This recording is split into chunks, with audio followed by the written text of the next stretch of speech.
tonight. Prosecutors say that this man tried to kill a young girl by throwing her off a local bridge. And possibly even more disturbing, the prosecution says he had been friends with the little girl's father for decades. WBZ's Christina Hager's live in Shrewsbury tonight with the latest on this story. Christina? David, earlier this week, Joshua Hubert hid behind a door during his court arraignment. But today, for the first time, he faced the cameras. Joshua Hubert couldn't hide this time. Now, a new charge of trying to murder his close friend's 7-year-old daughter, who ended up in Lake Quinsigamond early Sunday morning with choke marks on her neck. Evidence in the form of surveillance video of him at approximately 3:30 in the morning. We have an eyewitness that places him on a bridge. Hubert, a 35-year-old with no criminal record who worked at a prestigious prep school, is accused of kidnapping the sleeping child from her grandparents' home here in Worcester at around 2 Sunday morning. Police also said he choked her. Now, new court papers say he stopped his Saturn on the I-290 bridge. He picked up the victim, who was then wrapped in a blanket, and did throw the victim over the bridge. Step back. Hubert's family left court without defending him, but his attorney said he never took the girl. They have him at one place at a gas station, which he readily admitted to being at, and there is no indication he's doing anything wrong at that gas station. Perhaps the most amazing part of the story, the girl survived, and according to the prosecutor, swam to the nearest house, knocking on Maeve Geary's door for help. If she's Welcome to Shocking True Crime. Thanks to all our viewers and subscribers for your support. Stay with us for daily updates on the most shocking true crime stories. Don't forget to subscribe. August 27th, 2 a.m. Worcester County, Massachusetts. The clock ticks on, unaware of the tragedy unfolding in the stillness of the night. The world outside is sleeping, but inside, something unimaginable is about to happen. A house, once filled with laughter and warmth, now sits under a veil of silence. In the shadows, a door creaks open. A child, too young to understand, lies asleep, unaware that the person she trusted most is about to take everything from her. For hours, the air holds its breath. And then, the unimaginable. By dawn, she'll be gone. And no one will know who did it. Not yet. The questions begin immediately. Who could do this? Who could betray a family, a child, like this? And where is the one person no one suspected? What happens when trust turns into a weapon? The lake is still. A blanket of mist curls across the dark surface like smoke trapped between worlds. The air is cold and heavy, the kind that carries every sound farther than it should. Somewhere in the distance, a low hum breaks the silence, police engines idling, radios crackling with clipped voices. Red and blue lights flicker faintly through the fog, reflecting across the water in fractured colors. A cluster of officers stand at the shoreline, their silhouettes sharp against the dim glow.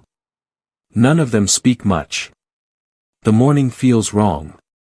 It's just before sunrise on August 27, 2017. Worcester County, Massachusetts. The world hasn't yet woken up. But on the far end of Lake Quinsigamond, a nightmare has already surfaced. A little girl, soaking wet, barefoot, trembling, stands in front of a stranger's porch light. She's 7 years old, and she has just climbed out of the water that was meant to be her grave. Her voice is small, almost gone from the cold. She whispers something that makes the woman at the door freeze where she stands. He tried to kill me. The next few minutes unfold like the slow turning of a page soaked in fear. Police are called. The child is wrapped in a blanket, her skin bluish from the chill. She keeps glancing back toward the lake, toward the darkness that swallowed and then released her. The first responders try not to show it, but they're shaken. They've seen drownings before, rescues and recoveries, but not like this. Not a child who fought her way back through black water and silence.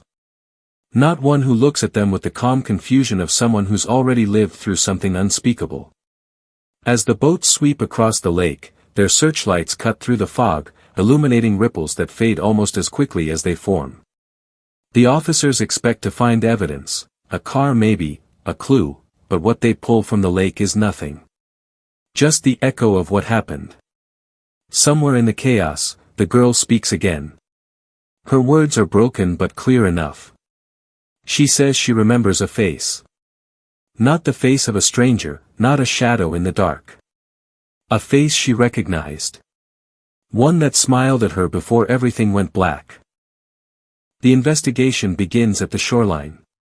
Every step, every movement, every word feels like a ritual performed in disbelief.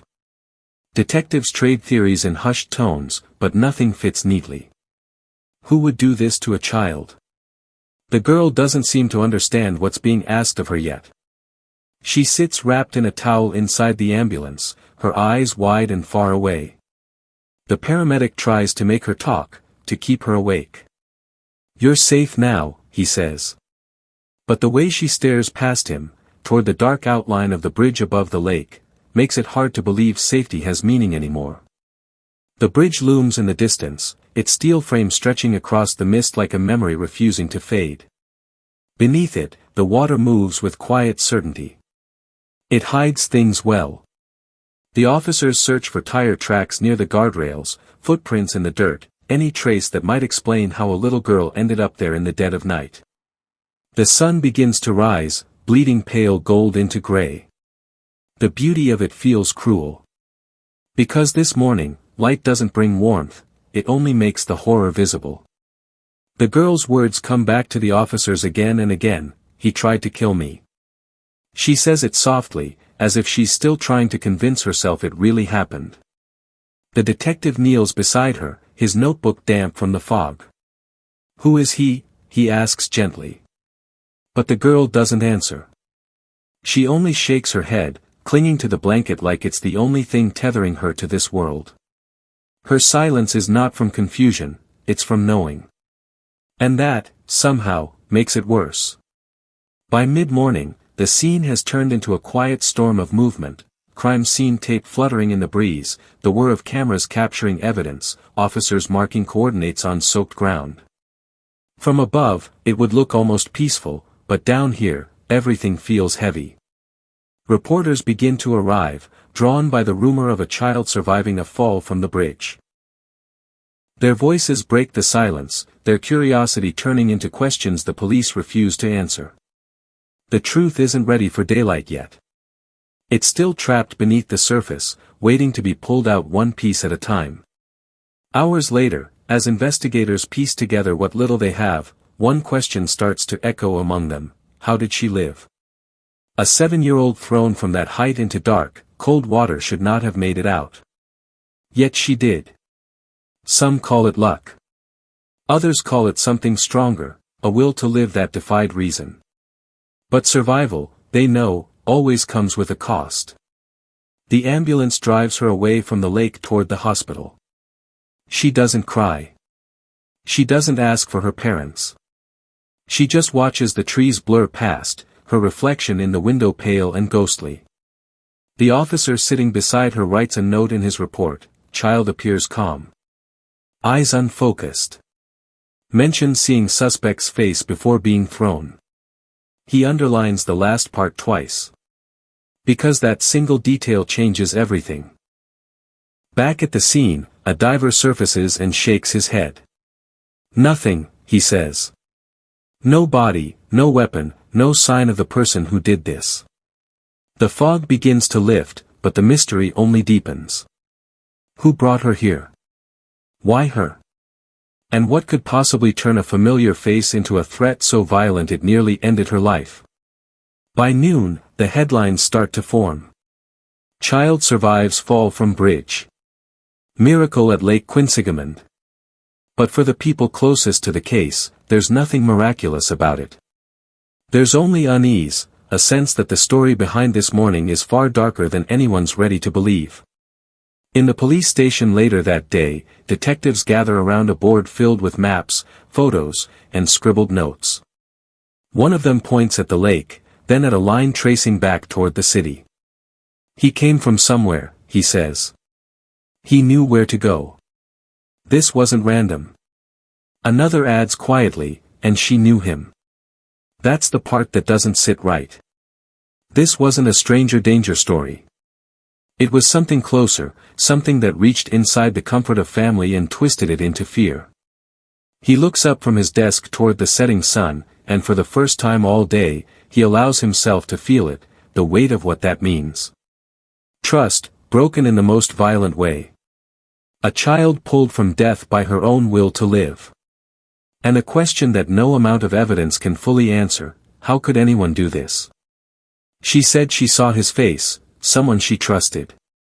The sun sits high over Worcester County, pouring gold across a quiet neighborhood. It's one of those late summer afternoons when the air smells like grilled meat and laughter. A family gathering, simple, warm, familiar. Children chase each other through the yard while adults trade stories over plastic plates and red cups. There's comfort in the routine, the kind of peace that makes people forget how fragile safety really is. In the background, a song hums through a Bluetooth speaker, the kind that plays at every cookout in America. No one imagines that before the night ends, this same yard will be remembered only in whispers. A man helps move chairs across the lawn. His name is Joshua Hubert, 43 years old.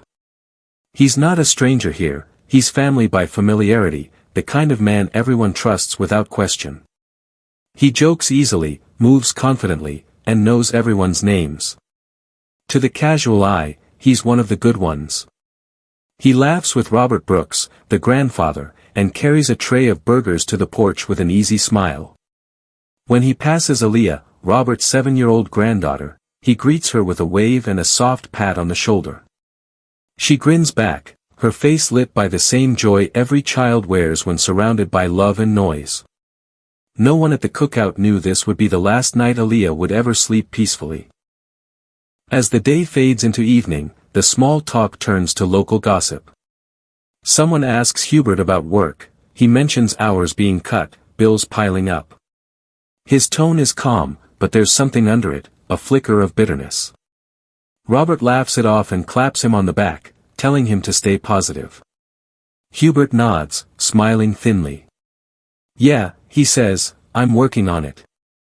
A few people glance over, sensing tension they can't quite name, but then the laughter returns, and the uneasy moment disappears beneath the sound of sizzling meat and children's shouts. The sky begins to dim. The laughter fades into the hum of crickets. The grill dies down to glowing embers. Aaliyah sits between her grandparents, eating the last piece of corn on the cob. Her eyelids grow heavy as the adults talk in slow, tired voices. Hubert is still there, helping to clear plates, collecting bottles, making himself useful. He's polite, almost overly so. When Gloria thanks him, he smiles, says he'll head out soon. But he lingers.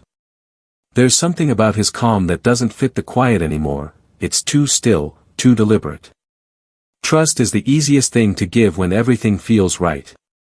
And the hardest thing to take back once it's broken. It's 2 a.m. on August 27, 2017, and the house on Forestdale Road is completely still. Hubert steps onto the porch, his footsteps muffled by the soft earth beneath him. The house, now empty of laughter and the bustle of the cookout, feels cold in the dark. He approaches the door, and with one practiced motion, he enters without making a sound. There's no force, no struggle, just the quiet click of the door being pushed open. The security of the house is shattered in an instant. Hubert moves across the room with unnerving calm, his face illuminated only by the pale glow of the moonlight filtering through the curtains. He lifts Aaliyah gently from her bed, cradling her small form in his arms as though she's no heavier than a doll. She stirs slightly, a faint sound escaping her lips, but her eyelids remain closed, caught in the depths of sleep. Hubert pauses, watching her for a moment, her innocence, her trust. And then, with quiet efficiency, he carries her out of the room. By the time the family awakens, Aaliyah is gone. Just like that. In the span of a few hours, she is taken from a place of comfort and love, her safety shattered in the dead of night. By the time her family woke up, Aaliyah was gone. No sign, no warning. The morning light comes too soon, harsh and revealing, and it brings with it only panic. Gloria and Robert wake up, confused at first by the absence of Aaliyah. The house is still, eerily still. They call for her. Aaliyah? Sweetheart? They search through the rooms, expecting to find her playing or hiding under a blanket. But she's not there. Panic sets in quickly, a gnawing uncertainty. They check again. It's not just that she's missing. It's that something doesn't feel right. The police are called. The search begins. As the day unfolds, 1,000 questions rise in the void she's left behind. What happened? Where is she? And how could someone they trusted, someone who had been part of their family circle, have taken her? Aaliyah, now an unwitting part of this horror, is far from their reach. The truth, so far, is a whisper in the night. And no one knows yet how deep the betrayal runs or how it will shatter the lives of everyone involved. But in this moment, as the family realizes their worst fear, that the child they loved, the child who trusted them, has been taken, the grief begins to take root. And the question remains, echoing in the emptiness of the house, what drives a man to turn against a child who trusted him? Then, in the suffocating silence of the night, Hubert does the unthinkable. He grabs Aaliyah by the throat. There's no hesitation in his actions, no flicker of remorse. He chokes her, his hands tightening around her neck until her body goes limp, her eyes wide with terror, her breath slowing. For a moment, everything stops. The world seems to hold its breath, waiting. Hubert stares at the girl's motionless body, and for him, it's over. He believes she's dead. With a cold finality, he opens the door, lifting her lifeless body out of the car. Without a second thought, he tosses her over the side of the bridge, into the dark waters below. The sound of her body hitting the water echoes in the night, fading almost instantly into the vast emptiness of the lake. Hubert watches the car idling, as the ripples spread out from where she fell, disappearing into nothing. Aaliyah surfaces, gasping for air, her body trembling with shock and pain. The cold water stings as it rushes into her lungs, but she pushes it away. Every instinct tells her to survive. She fights against the current, her limbs heavy and numb, her chest burning with each breath. Her small, frail body is barely able to keep afloat as she paddles desperately in the black water. The sound of her own panicked sobs mixes with the crashing of waves around her. With every stroke, the water feels colder, the weight of fear pressing in from all sides. But she keeps moving. Through the darkness, through the biting cold, she swims. 100 yards. She doesn't stop. She's barely conscious, but her mind refuses to give up. Her body is battered, bruised, but her will to survive is stronger than the water that tries to drown her. Finally, her feet touch something solid. The shore. The relief is immediate but overwhelming. She stumbles out of the water, dripping, barefoot, and covered in the freezing lake's residue. Barely able to stand, she hobbles toward the nearest house, knocking on the door with trembling hands. The door opens to a stranger.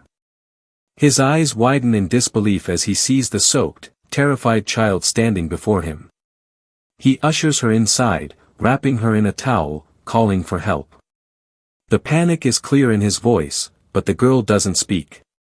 She only nods, exhausted but alive. The police arrive shortly after, their sirens breaking the stillness of the neighborhood. First responders are already at the scene, tending to Aaliyah, offering what little comfort they can. They describe her as calm, composed despite the trauma she's just endured. She doesn't cry, she doesn't scream. She's too drained, too exhausted. But there's something in her eyes, something that says she understands the gravity of what's happened. In an interview later, one of the first responders will recall how Aaliyah, despite the terror and physical pain, never wavered. She clung to one thing, survival. And in the end, it was that fierce will to live that carried her through the dark water to safety. The days following Aaliyah's miraculous survival are marked by a whirlwind of police activity, frantic phone calls, and mounting questions. Every clue points to someone she knew, and that's the most unsettling part of all. It wasn't a stranger who had taken her, not some faceless figure from the dark. No, it was someone she trusted, a person who had been a part of her life, who had been welcomed into her home, someone who had laughed and shared meals with her family. And that was the question everyone was left with: why? The investigation begins in earnest, but it's not just the physical search that matters now. Detectives start by interviewing family members and close friends of Joshua Hubert. He's a quiet man, often described as helpful, someone who blended into the background, never making a scene. People say he's the type who'd lend a hand, but always from a distance, never the life of the party. He wasn't someone who stood out, at least, not in a way that would make anyone suspect something like this. He was like family, as many of them put it. But that's what makes it so chilling. Hubert had been a trusted figure in Aaliyah's life, often seen at family gatherings, always polite, always willing to help. Gloria, Aaliyah's grandmother, can't understand it. She stares blankly at the detective when the possibility of Hubert being involved in the abduction is suggested.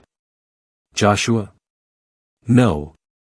He was like family, she says, the words heavy with disbelief. The pain in her voice is evident. It's one thing to suspect an outsider, someone you don't know, but it's something else entirely to consider betrayal from someone who was considered family. The investigation deepens. Detectives piece together a timeline. They reconstruct the night, Hubert's movements, the hours leading up to Aaliyah's disappearance. Using data mapping and witness statements, they begin to see the picture emerge. Hubert had been in the area, closer to the scene than he had initially let on. Welcome to Shocking True Crime. Thanks to all our viewers and subscribers for your support. Stay with us for daily updates on the most shocking true crime stories. Don't forget to subscribe. His phone records show pings near the bridge at exactly the time Aaliyah was thrown into the water. The pieces begin to fall into place. It's no longer a mystery. Hubert was there, and the connection between him and Aaliyah was undeniable. But there's one piece of the puzzle that remains unsolved: the why. Why did Hubert do it? Why would someone who had been trusted to such an extent turn on a little girl? No one knows yet.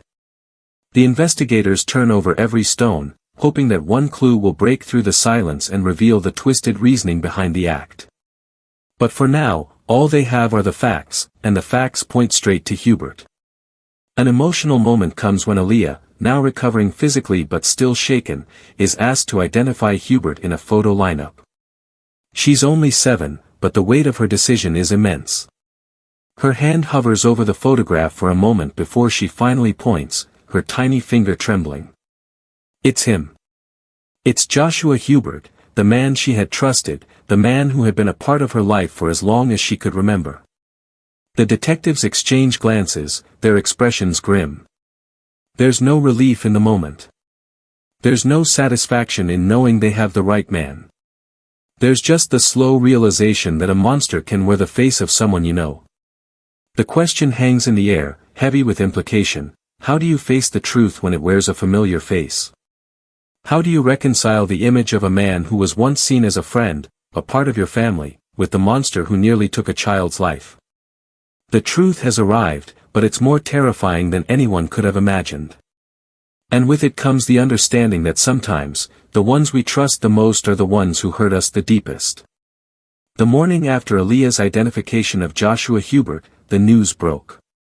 The quiet town of Worcester County was suddenly the center of a storm, and reporters gathered in front of the courthouse. Their cameras flashed as they shouted questions, eager to capture any new developments. Local man charged with kidnapping and attempted murder of a 7-year-old girl, the headline screamed. The familiar name, Joshua Hubert, sent ripples of shock through the community. The man who had once been a trusted figure in local circles was now accused of one of the most horrific crimes imaginable. Neighbors who once greeted Hubert with smiles were now left to grapple with disbelief.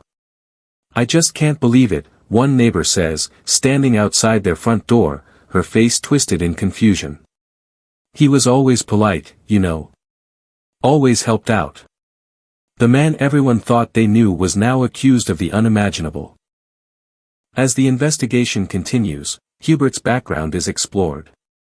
He grew up in the very same community, familiar faces surrounding him, his name known to everyone.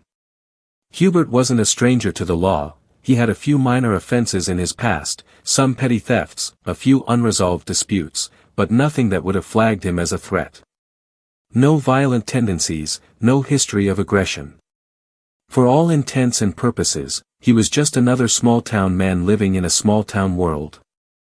But that world, as it turned out, was more dangerous than anyone realized. The psychological insight comes from a criminologist, who offers an unsettling perspective. Betrayal is a powerful tool in the hands of a manipulator, they explain.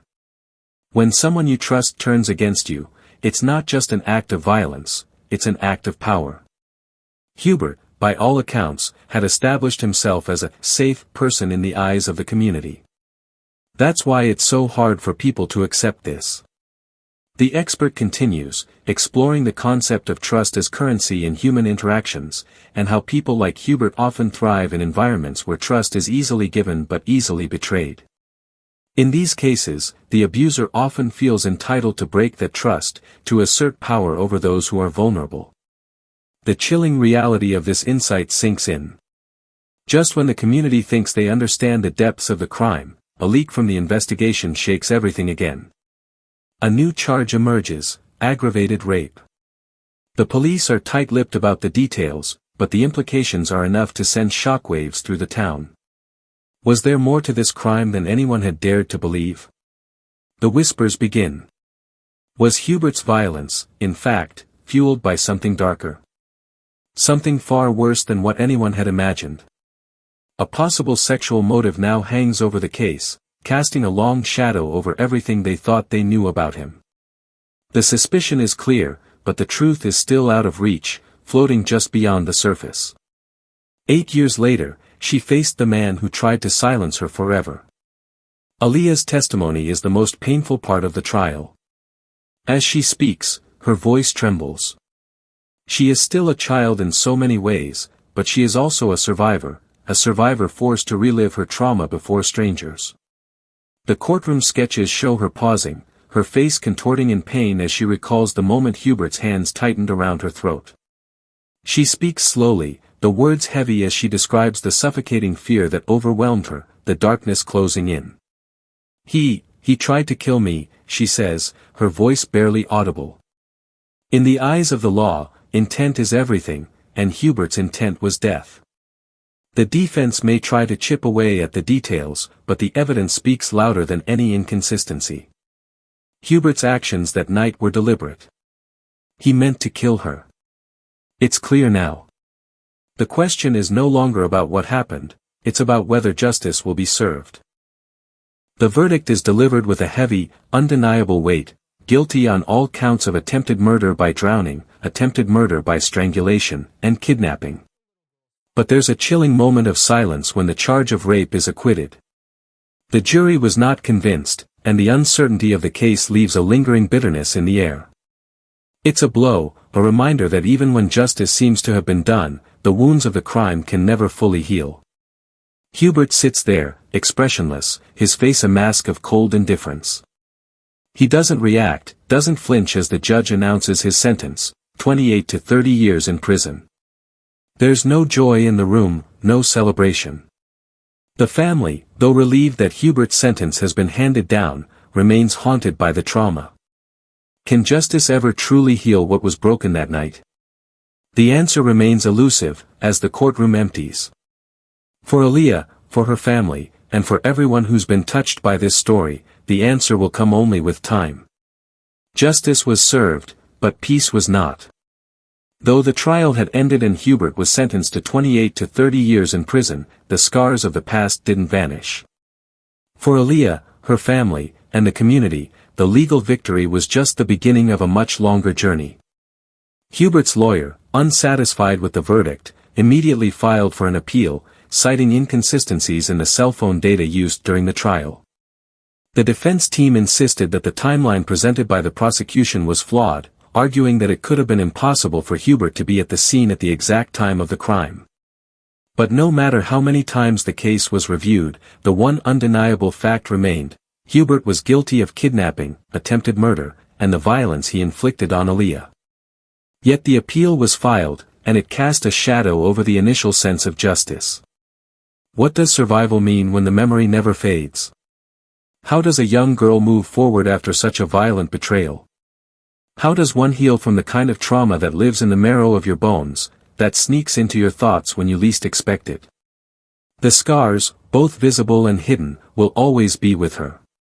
But through therapy, through strength, and through a deep, unwavering will to live, Aaliyah begins to piece together a new identity, one where survival means not just breathing, but living with purpose and reclaiming the world that was taken from her.